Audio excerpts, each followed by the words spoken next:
A paz do Senhor, amados, Deus abençoe a todos, que você possa nesse dia ser grandemente alcançado pela mensagem de Deus, mensagem que Ele tem para nós, neste primeiro domingo do mês de junho. Antes, eu quero dar um recadinho, fazer umas considerações.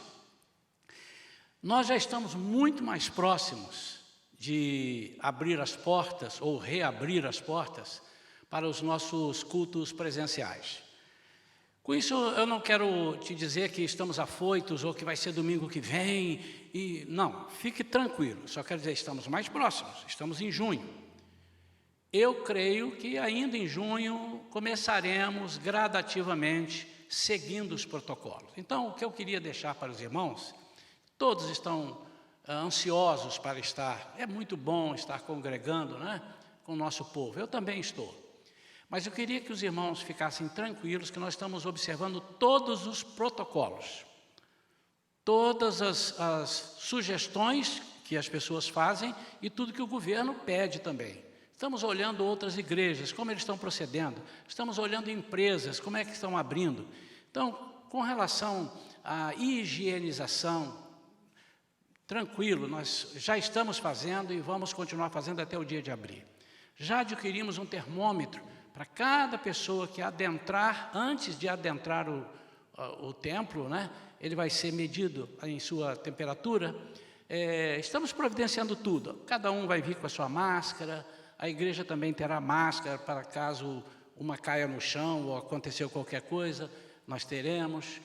Estamos também cuidando para observar os protocolos da lotação, de 1,5 m, 2 metros de distância um do outro, enfim, tudo isso vai ser observado. Por isso eu quero dizer aos irmãos, confiem que a Igreja Shalom, como sempre, faz tudo com excelência, os próprios irmãos dizem. Então a Igreja Shalom vai cuidar disso também, tá bom? Continue orando, continue inteirando-se com os irmãos através do WhatsApp, do Facebook, das redes, dos nossos canais, tá bem? Deus abençoe a sua vida e eu creio, mais uma vez, que o Espírito Santo está trabalhando em nós. E esse é um tempo de refrigério, é um tempo de entendermos o que Deus quer para as nossas vidas. Hoje nós vamos falar sobre algo tremendo também. Tudo que Deus faz conosco, tudo que Deus fala conosco é tremendo. Mas hoje, o título dessa mensagem que o Senhor nos deu hoje chama-se Quando Deus Chama, Ele Capacita. Há muita gente que cita um versículo, Deus não chama os capacitados, Ele capacita aqueles que Ele chama. Isso não é um versículo. Isso não é um versículo. Isso aí foi dito por uma pessoa importante aí, mas o que eu quero falar sobre esse título não é só no sentido de capacitar para o trabalho dele, porque muitas vezes nós usamos, eu já vi muita gente usando assim também, não, se Deus te chamou para pastor, Ele te capacita para ser pastor, também vale. Se Deus te chamou para ser um professor, mas eu não tenho habilidades para ser um professor da escola bíblica dominical do esforço, eu não tenho capacidade para ser um ministro disso ou daquilo. Mas Deus te capacita, porque quando Ele chama, Ele te capacita. Também é verdade. Mas eu quero me ater em algo muito mais importante, que é a nossa vida diária com Deus até lá chegarmos. E há 3 coisas dentro dessa mensagem, 3 tópicos dentro dessa mensagem que eu queria que você guardasse, nós vamos destrinchá-lo. O chamado, a missão e a promessa. Em cada um desses tópicos nós vamos entender o sentido da coisa, porque aí, entendendo isso, nós vamos entender aquilo que nos afeta bastante, que é o Deus cuidar de nós. Em sã consciência, se eu te perguntar, você acha que Deus cuida de você? Você não vai pensar nem 10 segundos para responder, você vai dizer, claro, Deus cuida de mim. Deus tem cuidado de mim. Eu já vi pessoas dizendo assim, olha, eu estou numa aflição tremenda, eu estou com medo disso, mas Deus cuida de mim. Eu tenho certeza que Ele cuida de mim. Daí a pouco Ele volta, mas eu estou muito preocupado. Então eu não sei se Ele está recitando Deus cuida de mim para afugentar o medo, ou se Ele tem consciência de que Deus cuida dele, Deus cuida de nós. Primeira coisa que nós temos que entender é o início de tudo. Eu não me canso de falar. Por que estamos aqui? Estamos aqui porque na cabeça de Deus, muito antes de qualquer coisa ser formada, Ele idealizou um lugar celestial para Ele e nós estarmos juntos, para nós experimentarmos da glória dEle. Então, quando você começa pensando ali, todo o restante passa a ter mais sentido. Esse primeiro tópico, então, é o chamado. Nós temos diversos versículos na Bíblia. Se eu fosse citar aqui, eu passaria o tempo da pregação toda citando só os versículos sobre o chamado. Mas eu vou citar 2. E o primeiro está em Êxodo 31, versículos 1 a 3, que diz assim: E disse o Senhor a Moisés, eis que chamei pelo nome a Bezalel, filho de Uri, filho de Ur, da tribo de Judá. Eu fiz que ficasse, ou seja, que ele ficasse pleno do Espírito de Deus, em sabedoria, em entendimento e capacidade artística. Aqui, Deus está falando com Moisés sobre a construção da tenda. Aí você pode dizer, pastor, mas isso aí era para um ato determinado.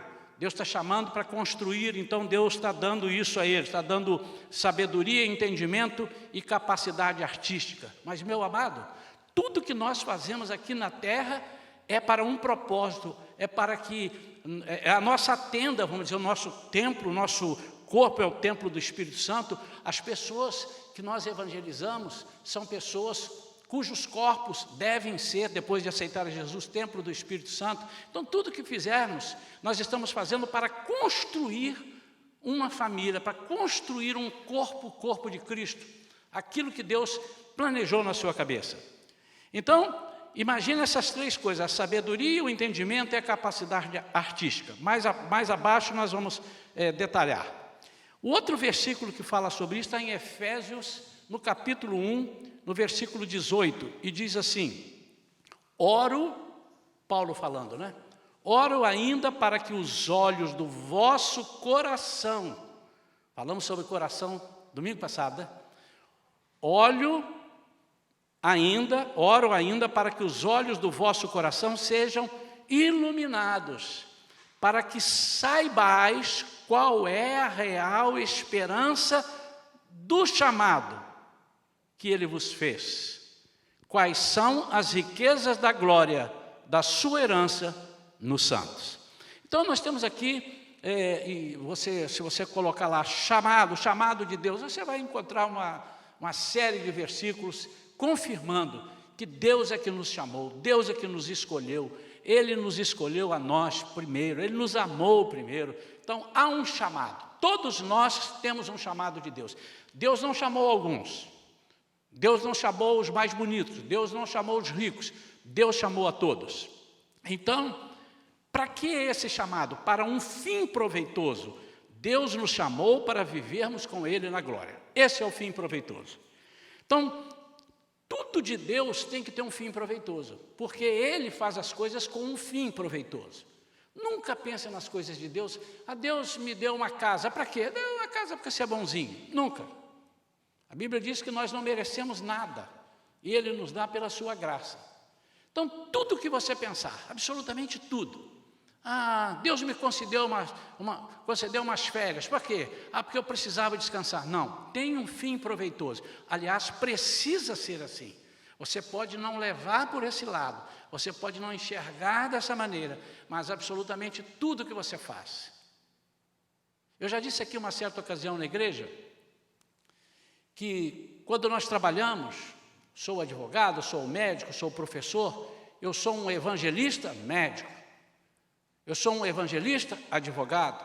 A minha primeira profissão, O meu primeiro ministério é de evangelista, evangelizar, levar as boas novas, falar do reino de Deus. E Ele me coloca em lugares estratégicos, por isso é um propósito. Então, qualquer coisa que você for fazer, não pense assim, Deus me deu porque eu mereço. Eu descobri isso aqui. Não.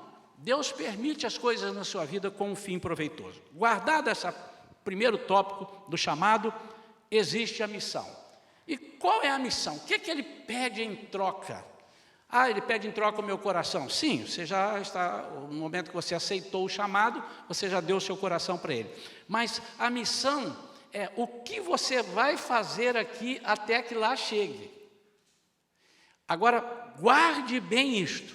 Deus preparou um lugar para nós. Jesus disse, na casa do meu pai há muitas moradas, se não fosse assim eu vos teria dito. Então Ele preparou, eu vou lá preparar o lugar, vou lá arrumar, esticar os lençóis, eu vou lá.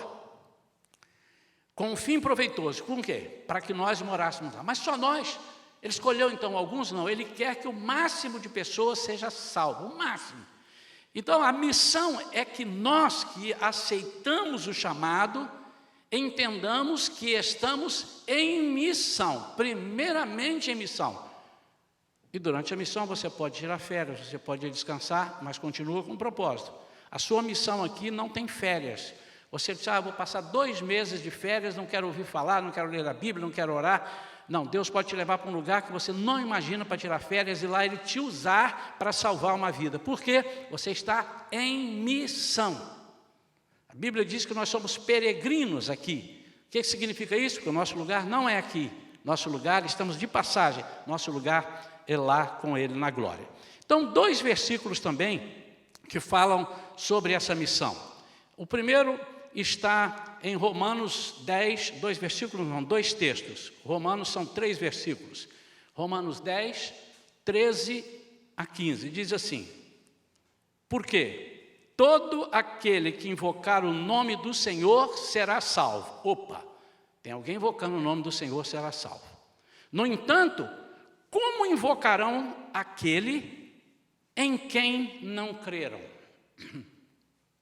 E como crerão naquele de quem nada ouviram falar? Opa, não ouviram falar. Eu tenho que falar. E como ouvirão se não há quem pregue? E como pregarão se não forem enviados? Como está escrito, como são maravilhosos os pés dos que anunciam as boas novas. Então, irmãos, esse primeiro texto de 3 versículos, Paulo falando a Romanos, dizendo o seguinte, há uma multidão de pessoas que precisam crer, para crer precisa ouvir, para ouvir alguém precisa falar, quem vai falar? Eu tenho que falar, essa é a minha missão. Um segundo versículo, Paulo ainda dizendo em Atos, capítulo 20, versículo 24, ele diz assim, contudo, ele já está lá no finalzinho da carreira dele, contudo, nem por um momento considero a minha vida como valioso tesouro para mim mesmo. Olha, contanto que possa completar o quê? A missão e o ministério que recebi do Senhor Jesus para dar testemunho do Evangelho da graça de Deus. Então a nossa missão é proclamar, é dar testemunho do Evangelho, da graça de Deus. Nós estamos aqui absolutamente, somente para isso. Nós não podemos nos esquecer disso. E se você não tem feito isso, você está em débito com Deus. Então, a nossa missão, já começa agora a esmiuçar um pouquinho. A nossa missão, para que aconteça, ela depende de 4 coisas. A primeira coisa, coloca aí na tela, meu amado, primeira coisa, ela depende da nossa vontade. Como é que eu vou proclamar o Evangelho? Como ele disse aqui em Romanos, não há quem pregue, como é que eu vou? Eu não tenho vontade, eu não quero, eu decido, eu não quero, eu não vou.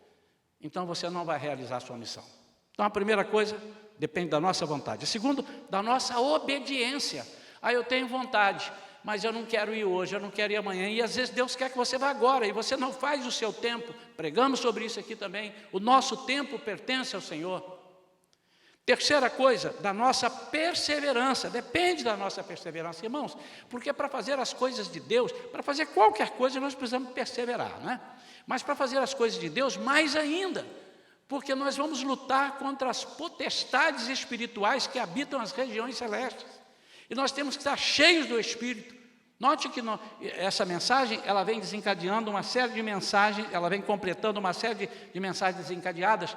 Nós estamos num mundo vivendo espiritualmente, embora sejamos carne, mas nós somos tratados e tratando de coisas espirituais. A nossa luta não é contra carne e sangue, mas é contra as potestades espirituais.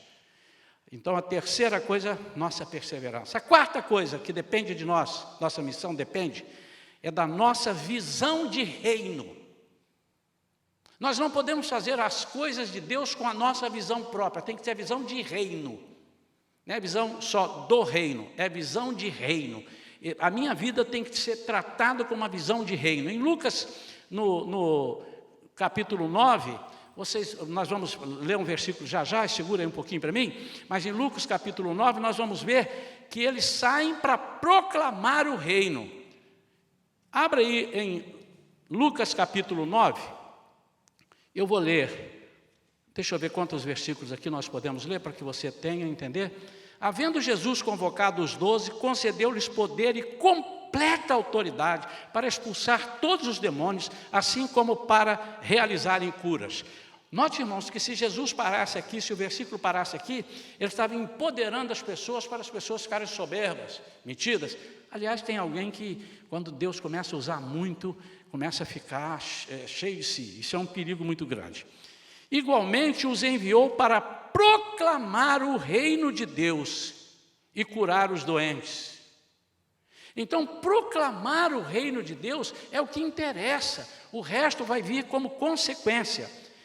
Então, a visão de reino é essa. Tudo que eu estiver fazendo na minha vontade, na minha obediência, na minha perseverança, é para ter a visão de reino, que é proclamar. Eu não posso perder. Eu olhei para um lado, olhei para o outro, um bocadinho, opa, para frente, proclamar.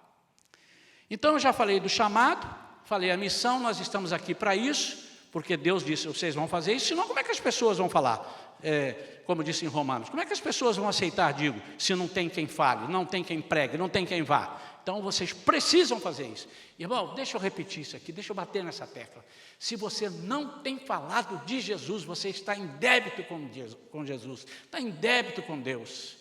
Você precisa fazer isso. Essa é a nossa missão principal. Não adianta você ter uma família bonita, a sua família ser toda convertida, mas é muito pouco. A nossa missão é levar o Evangelho. E a terceira e última coisa, e nessa aqui nós vamos bater um pouquinho mais, é a promessa. Promessa de quem? Dele.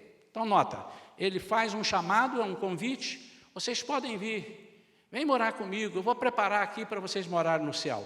Enquanto vocês chegam aqui, na hora que chegar o tempo de eu dizer que é esse tempo que vocês virão, que eu vou arrebatar a igreja e trazer para cá, vocês ficam em missão, pregando o máximo de evangelho. Mas, Senhor, e aí, como é que nós vamos fazer? Aí ele disse assim, entra o terceiro capítulo, o terceiro tópico, que é a promessa que ele tem de cuidar de nós. Nos capacitando, cuidando dos mínimos detalhes.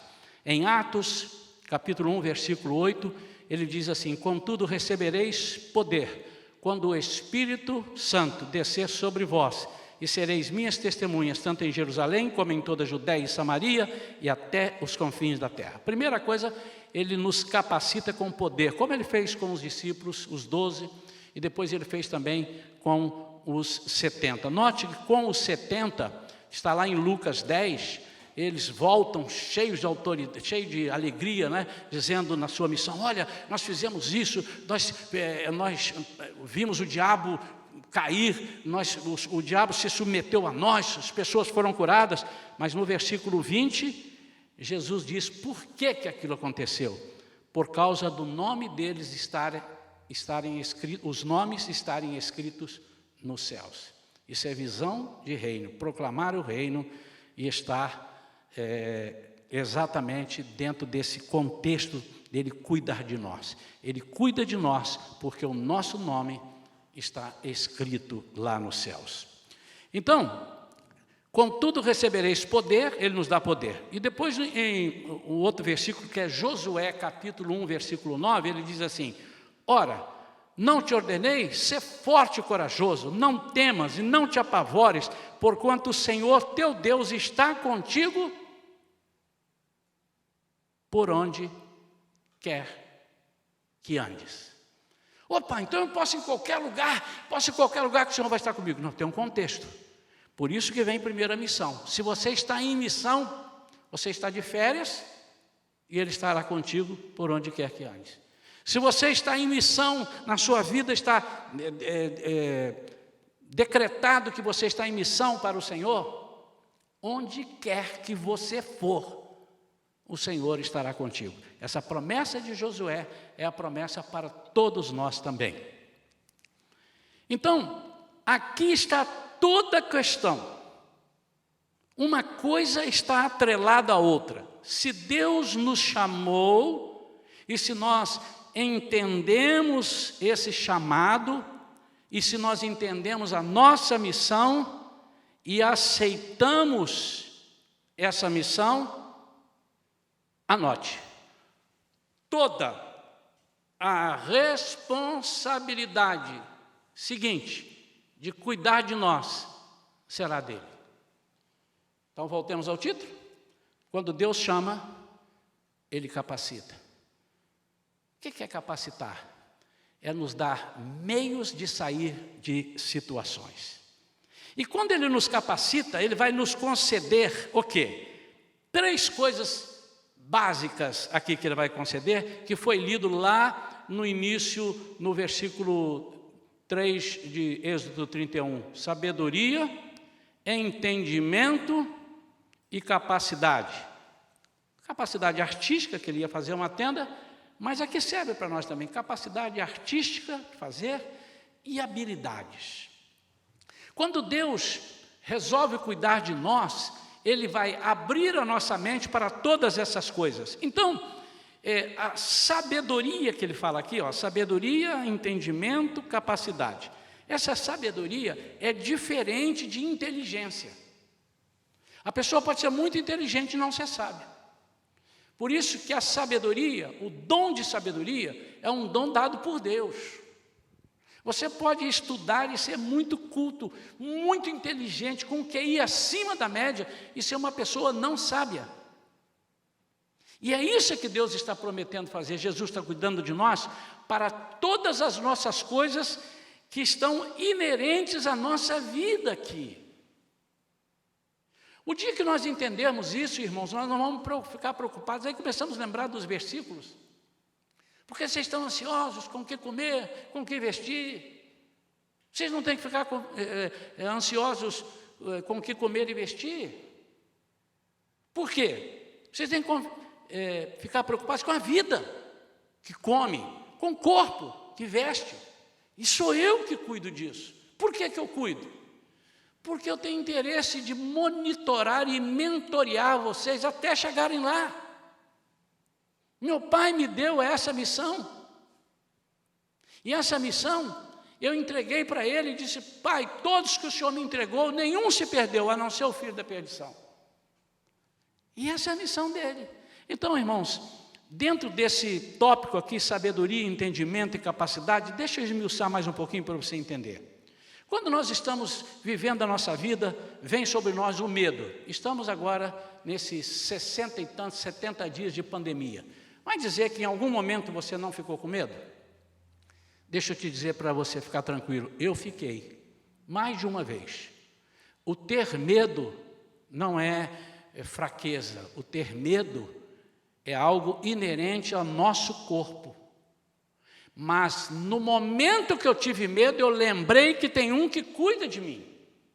Por que ele cuida de mim? Porque eu fiz uma aliança com ele em missão para aceitar o chamado dele. E por aceitar o chamado dele, estou em missão para cumprir o que ele me pediu. Então, como é que ele não vai cuidar de mim e não tirar o meu medo? Há uma passagem que eu gosto muito, quando Abraão depois de receber a promessa de Deus, de que ele seria pai de numerosa nação, multidões, mas ele não tinha filho. Aí ele começou a ficar com medo de morrer quando ele desceu, não tinha que descer, mas desceu para o Egito, e lá ele mentiu dizendo que Sara não era a esposa dele, porque se dissesse para eles, vão pegar, que ela era muito bonita, vão pegar para eles e vão me matar. Como que Deus iria matar se Deus tinha uma promessa para ele? Está dentro desse contexto aqui. Se Deus tem uma promessa para ele ser pai de uma numerosa nação, Deus se arrepende e mata? Não. Então, quando você tiver medo, quando você tiver dúvidas, você vai clamar pelo Senhor. Decisões, quando você for tomar decisões, o que eu faço? Eu vou para a direita, eu vou para a esquerda, eu compro ou eu vendo, eu alugo ou eu compro, eu estudo ou não estudo, essa matéria ou aquela matéria, eu trabalho, eu aceito o convite da empresa tal ou da outra empresa. Aí você fala assim, Senhor, eu não sei. Ele diz assim, fica tranquilo, porque você está fazendo a minha missão, eu vou cuidar de você.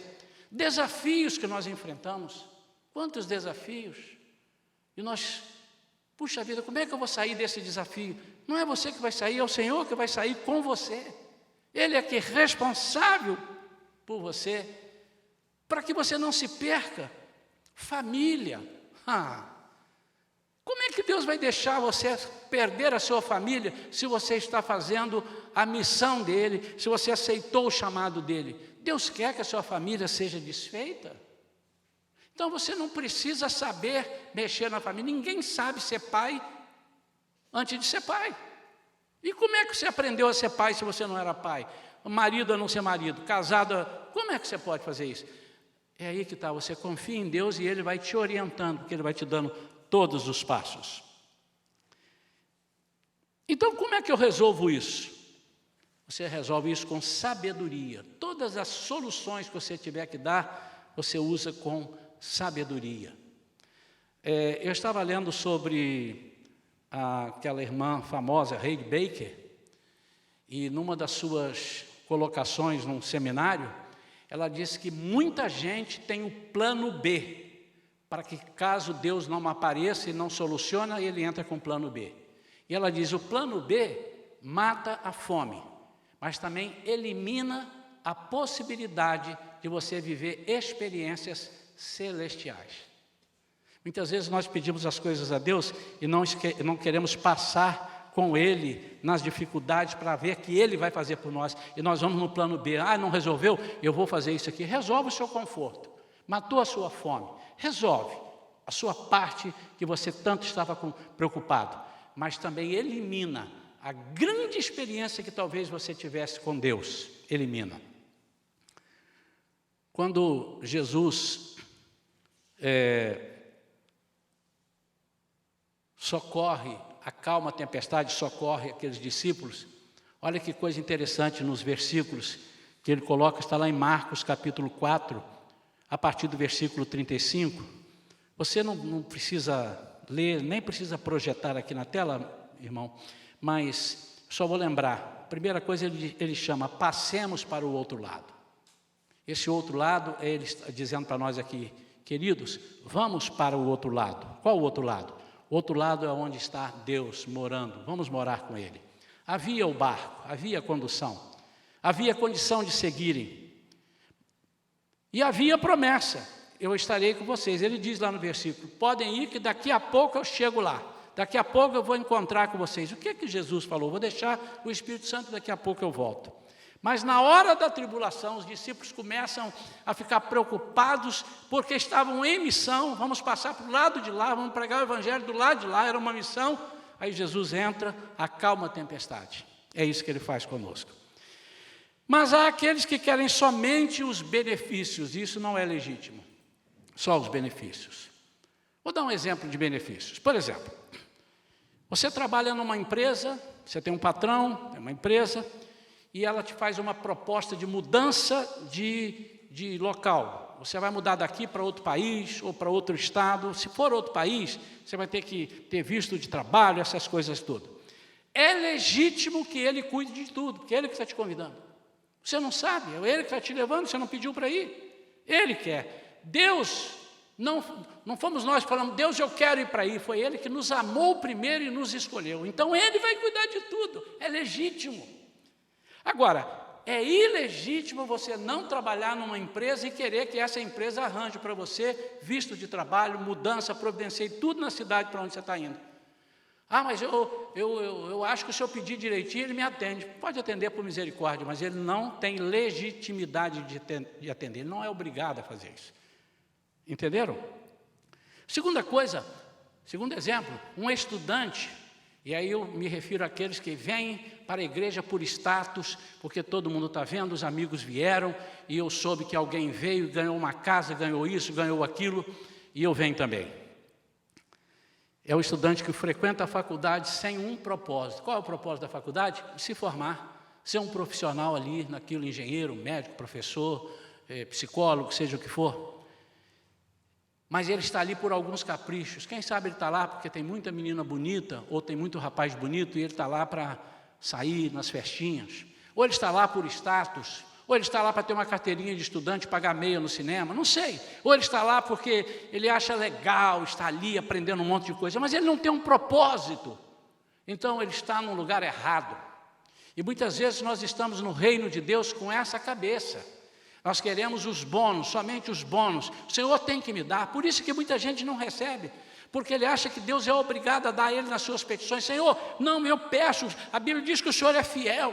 Faça justiça. Cuidado quando você diz faça justiça. Porque ele vai fazer a justiça e a justiça dele pode vir contra você. Você pode estar sendo injusto em algumas coisas. Como é que Deus vai cuidar de você se você não cuida dele? Nós temos um exemplo na Bíblia. Em Atos capítulo 8, do versículo 9 a 13, vou ler rapidinho aqui. Havia um homem chamado Simão, não é Simão Pedro, que há algum tempo vinha praticando feitiçaria na cidade. Isso impressionava toda a população de Samaria. Ele se dizia poderoso e notável, e todas as pessoas, das mais simples às mais ricas, davam-lhe grande crédito e exclamavam: este homem exerce um poder divino chamado grande poder. E muitos o seguiam, pois vinham sendo iludidos por ele há bastante tempo por meio de suas artes mágicas. Contudo, quando Filipe lhes pregou as boas novas do reino de Deus e do nome de Jesus Cristo, muitos creram nele e foram batizados, tanto homens quanto mulheres. O próprio Simão, o feiticeiro, da mesma forma, creu e foi batizado, e acompanhava com curiosidade a Filipe por toda parte, contemplando perplexo os grandes sinais e maravilhas que eram realizados. Então, se você vê isso, esse é um homem, era feiticeiro, agora aceitou a Jesus, mas ele estava ali com uma outra intenção. O exemplo que eu dei aqui foi um exemplo que eu criei, do emprego e do estudante e tal, mas esse aqui está na Bíblia. Então, Simão contemplava perplexo. Uma coisa é você contemplar perplexo, outra coisa é você querer estar no reino, não só para levar vantagem. Quando você está em missão e sabendo que Deus cuida de você, você não se preocupa com nada. Não pense só em levar vantagem. Aliás, eu vi uma notícia anteontem na televisão que eu fiquei pasmo. 1/3 da classe A e B, eu vou repetir, 1/3 da classe A e B entraram com pedido de auxílio de R$600 da Caixa Econômica. E 67% deles receberam. Para quê, irmão? Quero levar uma vantagem assim. Precisava, classe A e B que eu estou dizendo. Talvez com R$600 ele não paga nem um almoço com a esposa, que ele está acostumado a lugares caros. São pessoas que têm o dinheiro na cabeça, que têm o prazer na cabeça, que têm... eu quero levar vantagem. Esse Simão, o feiticeiro, era assim. Mas olha o que é que vai acontecer. Olha o que vai acontecer. Atos capítulo 8, de 18 a 21, vai acontecer algo tremendo. Não coloca isso ainda não, meu amado, mas coloca aqui 1 Samuel 2,30. Porque muita gente diz assim, Deus é bom, Deus é amor. É sim, mas Ele é justiça. E esse versículo diz assim: portanto, o Deus de Israel declara solenemente: prometi à tua família, a linhagem de teu pai, está falando de Eli, que ministrariam diante de mim para sempre. Entretanto, agora o Senhor declara: longe de mim tal propósito. Ora, honrarei aqueles que me oferecem honra, mas aqueles que me desprezam igualmente serão tratados com desprezo. Então, meu amado, Deus tem compromisso com quem tem compromisso com Ele. Então, tudo aquilo que eu falei que Deus cuida de você, não é porque você está na igreja. Deus cuida de você se você está numa missão e recebeu o chamado e tem o seu coração na obra. Por isso, meu irmão, não tenha medo de crise, não tenha medo de nada, não tenha... Por quê? O máximo que vai acontecer é o Senhor te levar para morar com Ele. Pô, isso é um espetáculo. Aí olha o que vai acontecer agora com o fechamento desse Simão em Atos 18, 21, para nós terminarmos a mensagem. Observando Simão que o Espírito Santo era concedido por meio da imposição das mãos dos apóstolos, ofereceu-lhes dinheiro, propondo: dai-me também a mim este poder, para que a quem eu impuser as mãos, ganhe o Espírito Santo. Diante disto, replicou-lhe Pedro: que o teu dinheiro siga contigo para a tua perdição, pois intentaste comprar por meio dele o dom gratuito de Deus. Tu não tens parceria, nem porção, nem neste ministério, porque o teu coração não é honesto perante Deus. Irmãos, o coração não é honesto perante Deus. Deus vê isso, irmãos. Há muita gente que fazia coisas por dinheiro ou coisas por status, não é só por dinheiro, coisas para levar vantagens, antes de aceitar Jesus. Aí aceita Jesus e acha que pode continuar fazendo, que é assim, que aqui funciona igual. O reino de Deus é diferente. Conclusão, meu amado e minha amada, todos os nossos desafios, enfrentamentos, projetos serão cuidados pelo Senhor. Ele cuida da nossa vida e de tudo que vamos realizar aqui. Por quê? Para que cheguemos ao final e possamos completar o chamado de morarmos com Ele na glória eterna. Resumindo tudo, você não tem que se preocupar com nada se você está na missão por Jesus, porque Ele vai cuidar de ti nos mínimos detalhes. Não vai lhe faltar absolutamente nada. Qual é o segredo?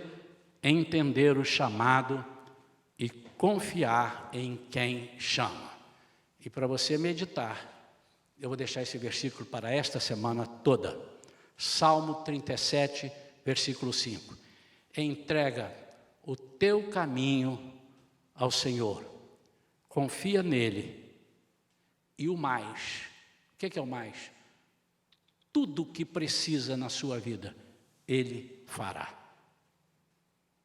Quero orar pela sua vida, meu amado e minha amada, para que Deus tire de você o medo, tire de você a ansiedade, porque Ele vai cuidar de você nos mínimos detalhes.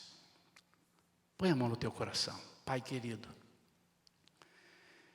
nós entendemos hoje com essa palavra que nós estamos em missão por um chamado. E nós vamos morar contigo. Senhor, perdoa a nossa ignorância.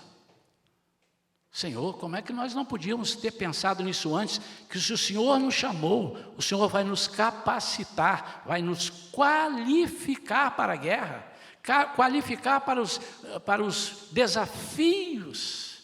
Senhor, como é que eu posso entender que o Senhor vai deixar eu morrer de fome, se o Senhor quer que eu esteja contigo? Como é que o Senhor vai deixar que eu seja humilhado, se eu sou teu servo, teu nome está na minha vida? Como é que o Senhor vai deixar isso? Pai, me perdoa, perdoa cada um de nós, perdoa cada um desses teus servos que tem hoje andado sem esse compromisso, Senhor. Que a partir de hoje eles possam descansar dizendo assim: eu estou a serviço do Rei Jesus, Ele é o meu Senhor e eu creio nele, e se Ele é o meu Senhor, de nada eu sentirei falta. Eu oro em nome de Jesus. Amém. Espero sinceramente que você possa ter sido muito abençoado, porque eu escutei a palavra que Deus pregou através de mim. Vamos descansar no Senhor. Eu quero, nesse momento, chamar os irmãos para se prepararem. Nós vamos ministrar a ceia do Senhor. Você já deve estar aí com o pãozinho, você já deve estar aí com o seu cálice. Aliás, eu tenho gostado tanto, irmãos, das famílias, elas mandam foto para a gente, printa lá e manda, tão lindo. Uns fazem uma decoração, não quer dizer que os que não fazem decoração não está bonito, está sim, vocês estão em consagração ao Senhor. Mas nós vamos agora nos preparar para esse momento. Aqui está a pastora Vera, bonita como sempre, mulher mais inteligente da terra, porque me escolheu para casar com ela, amém? E eu vou passar para ela, e ela vai dar uma palavrinha e vai orar pelos elementos, amém? Mas antes, pastor, eu queria falar que a igreja, sim, nós estamos aqui dentro do templo, nós estamos mais um domingo para ministrar a ceia do Senhor.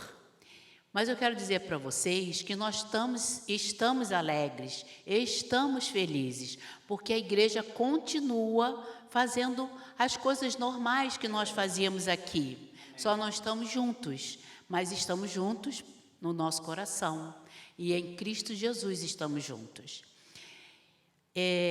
O senhor sabia que as crianças estão todo sábado, às 5 horas da tarde, estudando a Bíblia com seus professores na classe? Cada professor ministra sobre a sua classe. Tanto sabia, porque eu tenho visto, está lindo e maravilhoso. E sabia também que eles têm a dupla de oração durante a semana? Eles oram uns com os outros durante a semana. E o senhor sabia também que vai agora ter uma recreação virtual? Eu estou gostando de você me chamar de senhor. O senhor sabia? O que é isso? Que vai ter Em casa a gente panca. Estou brincando, gente. É porque todo mundo sabe que nós somos descontraídos para todas as coisas. Em respeito, né? Respeito. Eu estou falando com o pastor, a autoridade. Nós estamos trabalhando, e outra coisa que está acontecendo também de maravilhoso são as mulheres de oração, as mulheres com fé. Você disse que ia haver uma recreação a partir de... Sim, é uma surpresa que não é mais, porque eles vão escutar, mas eles vão, não sabem quando. Mas fiquem atentos, vocês que têm participado todo sábado, naquele horário, com seu professor da sua sala. As mulheres também, as mulheres com fé, e têm orado muito, e elas fazem várias gincanas bíblicas, na terça-feira também, tem o horário delas, tem o culto delas, de oração, e à tarde elas se reúnem novamente.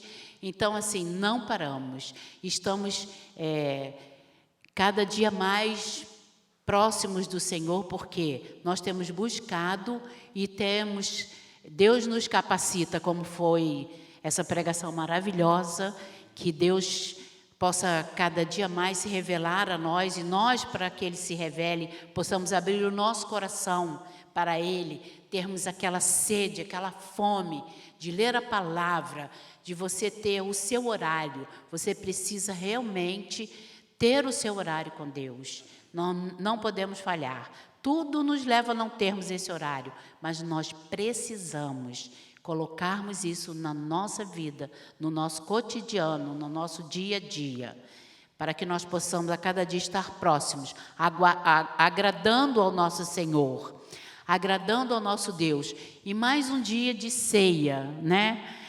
E isso é um momento muito de alegria para nós, porque aqui nós podemos saber que Jesus está mais próximo da volta dele, que Ele está preparando a igreja noiva para estar com Ele. Essa é a maior alegria de você estar com Jesus. Você que escutou essa palavra e que você ainda não decidiu na sua vida, decida hoje. Abra o seu coração, venha participar dessa mesa maravilhosa. Nós fazemos isso todo mês para lembrarmos que o nosso Senhor morreu por amor à nossa vida e à sua vida, por amor ao Pai, em obediência. E nós fazemos isso porque sabemos que Ele ressuscitou e está à direita de Deus Pai Todo-Poderoso, aguardando o seu momento de voltar e levar a sua igreja. E eu não quero que você fique de fora, eu quero que você vá junto conosco para o reino dos céus. Mas nós podemos viver isso aqui na terra. Aceite a Jesus como seu Senhor e Salvador neste dia. Amém. Nós vamos agora, irmãos, se você puder ajoelhar, nós vamos orar. Orar pelas nossas vidas. Coloque a sua vida diante do Senhor. Você não pode participar da ceia de qualquer jeito, mas você não deve ficar sem participar. Então, enquanto você se ajoelha aí na sua casa, a pastora vai estar orando e em seguida, a mesma oração, consagrando a Deus os elementos, o pão e o suco da uva, não só estes que estão aqui no altar, como os que estão na sua casa. Quando você ouvir a pastora falando, consagramos estes elementos, o pão e tudo, você impõe as suas mãos assim e concorda aí na sua casa, dizendo assim: consagramos, eu consagro, pertence a ti. Acabado, se sobrou pão, irmão, ou se sobrou esse cálice, você não usa, você precisa jogar fora, queima e joga fora. Você não pode usar, ele está consagrado para este momento. Pastora Vera. Pai, nós te agradecemos pela Tua palavra, Senhor, colocada no nosso coração. Que o Teu Espírito Santo, Senhor, faça morada sempre em nós, Pai. Que nós nunca apaguemos o Teu Espírito Santo que está em nós. Nós queremos te pedir, Espírito Santo, que Tu nos avive a cada dia, que nós possamos viver, Senhor, a Tua palavra, não só falando, mas expressando o Teu amor aonde nós estivermos. Nós estarmos preocupados, Senhor, com aquelas pessoas que não são salvas. Deus, tira da nossa boca a frase de que, ele não quer nada com Jesus, deixa para lá. Não, Senhor, isso não é o Teu coração, isso não é a Tua palavra. Nós precisamos estar incomodados, chorando, Senhor, de joelhos intercedendo por aqueles que ainda não decidiram, Senhor, fazer isto, de abrir a Tua boca e confessar a Jesus como Senhor e Salvador. Nós queremos te agradecer por essa oportunidade de estarmos aqui mais uma vez diante da Tua ceia, onde nós podemos até, Senhor, renovar os nossos votos, podemos até, Senhor, te pedir perdão. E é nessa hora, com gratidão em nosso coração, que nós te pedimos perdão pelos nossos pecados, perdoa as nossas fraquezas, perdoa, Senhor, a nossa negligência diante da Tua palavra, de estar vivendo momentos, Senhor, de alegria na nossa vida, sem convidar o Senhor para participar desse momento, ou de tristeza, sem convidar o Senhor também. Deus, o Senhor faz parte de tudo na nossa vida. A partir do momento que nós confessamos que o Senhor é o Senhor da nossa vida, o Senhor é o nosso dono, e nos comprou por um preço muito caro, que foi o Teu sangue derramado lá na cruz do Calvário, Pai. E hoje nós estamos aqui memorizando isso tudo, o Teu sacrifício, o Teu amor, Jesus. Viemos aqui ser gratos por isso e te pedimos, Senhor, que Tu abençoes esse pão que representa o Teu corpo, Senhor, que foi ali, Senhor, mutilado, Senhor, estraçalhado, Deus, zombado, cuspido, Deus. Senhor Jesus, foi cuspido ali por muitas pessoas ali, Senhor. Deus, em nome de Jesus, nós te pedimos que o Senhor nos perdoe, que o Senhor abençoe esse pão, que esse pão não seja um pão normal, porque ele representa o corpo de Jesus, que foi dado por cada um de nós. E te pedimos a bênção também pelo suco da uva, Deus, porque isso representa o sangue de Jesus derramado por nós, um sangue de amor, um sangue de compaixão, o sangue da misericórdia, Deus. Que nós possamos não pegar um cálice de um suco e bebermos naturalmente, mas que o Teu Espírito Santo nos confronte, Senhor, agora, nesse momento, com as nossas falhas, com os nossos pecados, e que nós possamos realmente pedir perdão e pararmos de cometermos esses erros que fazemos sempre, Deus. Senhor, em nome de Jesus, nós te pedimos a tua bênção sobre a nossa mesa e a mesa de cada um, Senhor, que está aqui orando junto conosco. Que o teu amor nunca falte em cada lar. Em nome de Jesus que te oramos. Amém. Amém. Levantemos na certeza de que o Senhor nos ouviu, perdoou os nossos pecados e agora estamos prontos a participar da mesa do Senhor. Aqui está o pão partido. Diz a Bíblia em Mateus capítulo 26, versículo 26, enquanto comiam, Jesus pegou um pão, deu graças, quebrou e o deu aos seus discípulos, recomendando: tomai, comei, isto é o meu corpo. Fazemos parte do corpo de Cristo, por isso somos um corpo indestrutível. E como parte do corpo de Cristo, o cabeça, que é Cristo, cuida de nós nos mínimos detalhes, para não deixar que nos percamos. Comamos o pão agora, em nome de Jesus. Coma com fé, coma com fé, em nome de Jesus.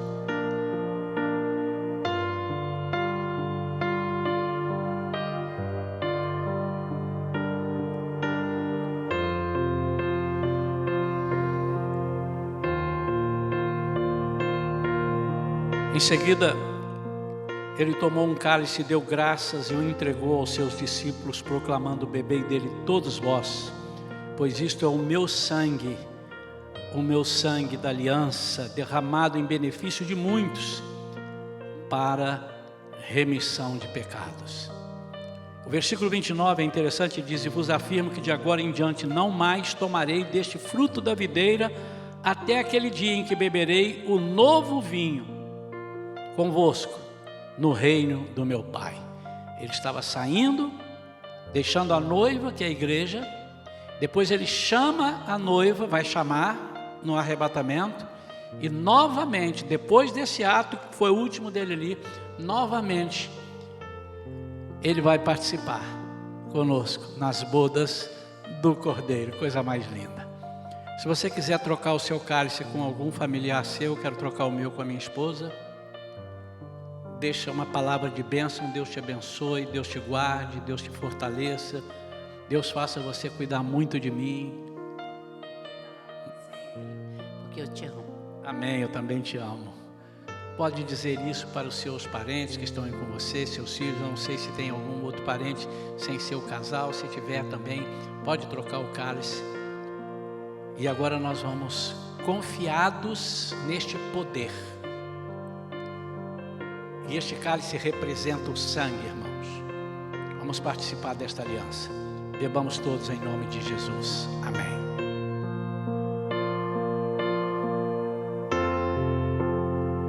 Aleluia. Obrigado, Jesus, por esse momento ímpar na vida da igreja. Obrigado por esse momento que foi instituído pelo Senhor. A ceia do Senhor foi instituída diretamente por Jesus, na sua última Páscoa celebrada. Que nós possamos ter misericórdia de vidas que estão perecendo e nos aplicarmos na missão que o Senhor deixou para nós, sabendo que em tudo o Senhor vai cuidar de nós, em nome de Jesus. Amém. Queridos,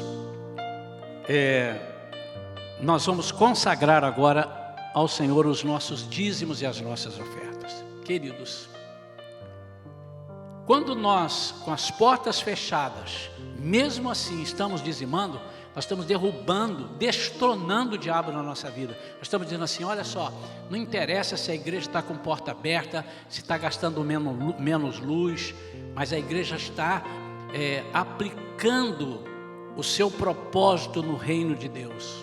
Tudo nós vamos aplicar no reino de Deus, seja no conforto para nós participarmos, seja em missões, seja em que for, nós vamos participar com amor.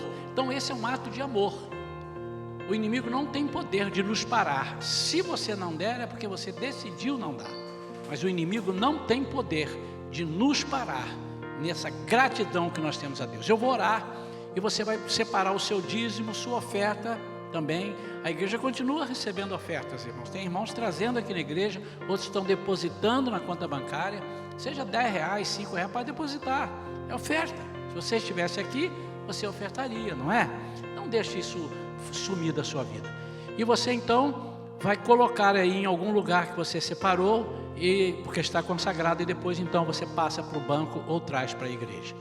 E Deus vai repreender o devorador na sua vida, não porque você está dando, mas porque você está sendo fiel à palavra. Oremos. Pai, em nome de Jesus, aqui está. Os nossos dízimos, as nossas ofertas estão sendo colocadas aqui, Senhor, no altar, para dizer: inimigo, você não tem poder nas nossas finanças, porque se o Senhor cuida de nós, Ele que nos dá o emprego, o dinheiro, não nos deixa passar, porque Ele sabe que Ele nos dando dinheiro, nós estamos consagrando dinheiro a Ele, estamos investindo no reino, e Ele está cuidando de nós, nos dando mais para nós investirmos mais. Repreende o devorador na vida de cada um. Faça com que todos tenhamos esse coração abençoador, abençoando com amor. Não estamos na lei, por isso nós vamos dar mais, devemos dar mais do que se fôssemos na lei, porque nós estamos na graça, no amor. A tua palavra diz que nós temos que exceder a lei.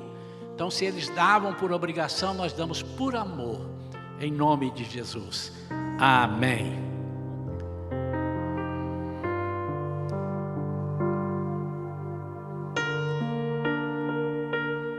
Queridos, estamos assim encerrando o nosso trabalho. Desejamos uma semana abençoada.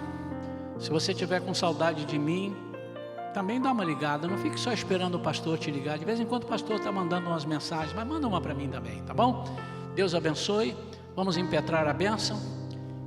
Que a graça de Jesus, o amor de Deus e a comunhão do Espírito Santo seja com cada um e permaneça com cada um até a gloriosa volta de Jesus.